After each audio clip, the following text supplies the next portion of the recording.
Hey everyone, this is a FiiO K7 DAC and amp, and coming in at about $200, it's a great entry-level all-in-one unit that not only sounds great, but is affordable. I really think that this DAC amp is just the perfect size and will fit on pretty much anyone's desktop space, even if you don't have a lot of desktop space to work with. This is small enough to just fit in the corner or off to the side somewhere. So really great if you are limited on space. With its large volume dial and its switch for low and high gain, it really puts you in control of how you want to listen to your music right at the tip of your hand. So join me as I take a closer look at the FiiO K7 and go over all of its features, and then I'll go ahead and talk about the sound quality both for music and for gaming.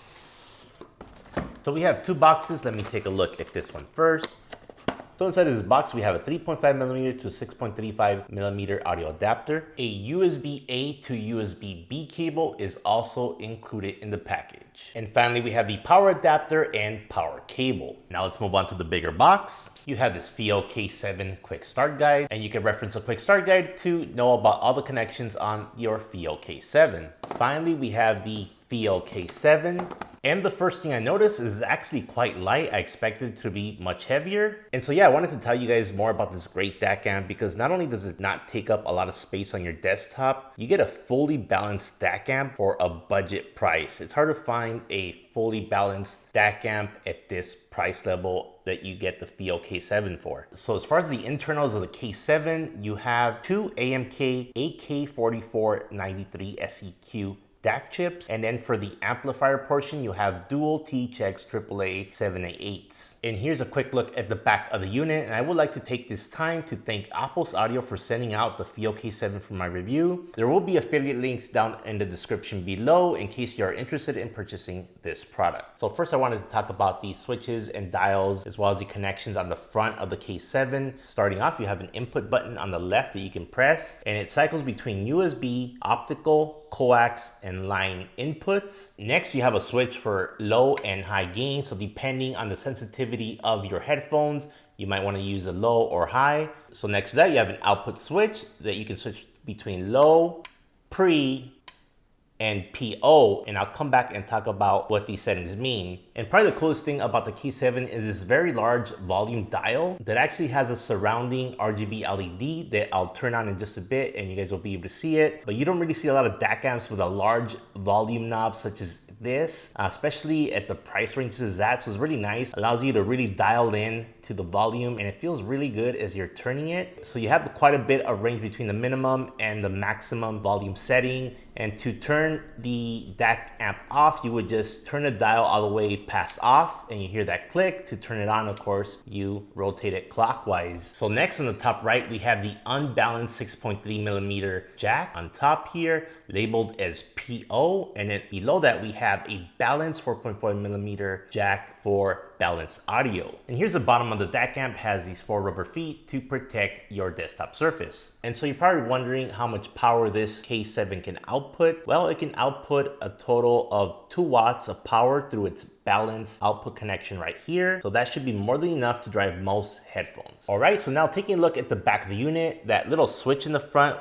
that had the low, pre, and PO settings is gonna make much more sense. Here on the left, we have a right and left RCA line in connector, and right next to it we have a preamp slash line output right and left RCA connector. So if we come back and take a look at this output switch, if you set it on low, then it will use a rear panel line out at fixed volume. If you set it on pre, it will use a rear panel line out with adjustable volume. That means that you can use this volume to control the volume output. And finally, if you set it to PO, it will use the front panel headphone output with adjustable volume. All right, and coming to the back again, we see the additional inputs. You have a coax digital input as well as an optical input. And then you have your USB input, and you can use this to connect up your computer or smartphone with the use of an OTG cable. Finally, on the right, you have a DC 12-volt power connector. All right, and I've connected the power because I want to show you guys probably the best feature of this thing is this cool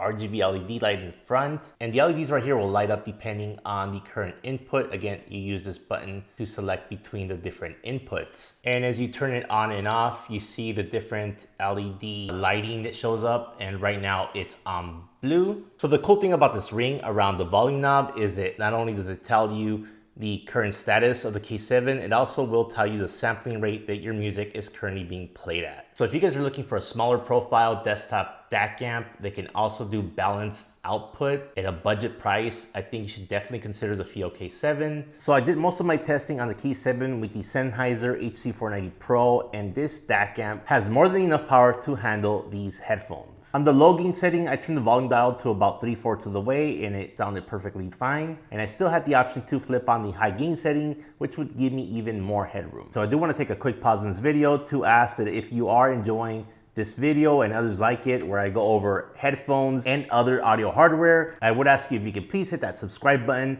That will let me know that you want to see more videos of audio gear such as this, and also it will help the channel tremendously. So now let's talk about the sound quality of the K7 DAC amp. And the sound is good, but not as good as a mid-level DAC plus amp, such as the SMSL D400 Pro DAC and my THX AAA 789 headphone amplifier. So I found that the soundstage on the K7 is more narrow than other mid-level DAC amps, but there's still some width to the soundstage where it doesn't sound like it's right against your ears, but just a tad bit away from your ears. So I would definitely say that there's a more intimate feeling with the K7 DAC amp with its music presentation. As for imaging with music, I would say that it's good, but it is limited by the narrow soundstage of the K7 when compared to other DAC amps. But I would say the vocals sound great on the K7 and they're well centered and sound like they're right in front of you. Instruments are also pleasant to listen to on the K7. The sound definitely leans more on the warmer side of things, making the music enjoyable to listen to and less clinical. So switching the gain setting to high gives you more decibels in your sound, but the amplification increase is subtle, so don't expect a lot more headroom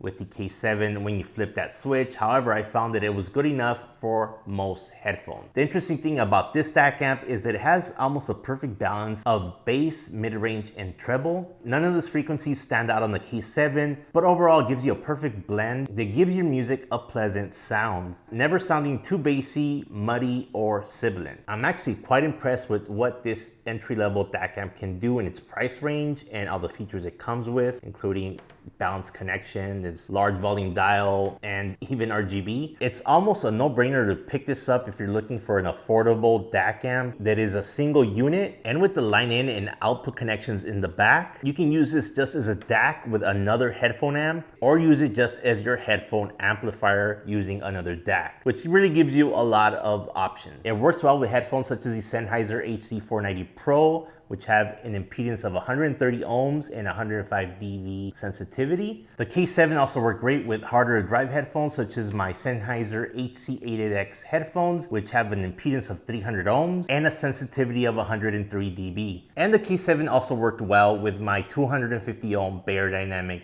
DT1990 Pro studio headphones. I really think that the built-in dual 788 THX amp chips do a great job as a headphone amplifier on the K7. For those of you who use IEMs, you'll be happy to know that the K7 works great for IEMs, as I could not hear a noise floor with most of the IEMs that I tried with it. There were a couple of sensitive IEMs that I did hear a very minimal noise floor with the K7. I also got the opportunity to try out the balance connection on the K7 with my Odyssey LCD2 Classic planar magnetic headphones, but I noticed that the increase in amplification wasn't that much. I would say that the amplification was the same as flipping the gain switch from low to high on the K7. Now let's talk about gaming with the K7. I'm actually not going to recommend this DAC amp to use for gaming. The reason being is because the way the bass, mid-range, and treble are all presented kind of at the same level on this DAC amp, I found it hard to hear stuff like footsteps in games compared to a lot of other DAC amps that I have tried. When it comes to gaming, it is ideal to have a little bit of elevation in the area of the frequencies that correspond to footsteps and things like gunfire. If you are looking for a DAC amp specifically for gaming, I'm going to go ahead and recommend the Sound Blaster X G6, which comes at about half the price of the K7 and has features specifically intended for gaming, which makes it easier to hear things like footsteps and gunfire from nearby enemies. Well, that does it for my review of the FiiO K7. I hope you guys enjoyed it, and I'll see you guys in the next video.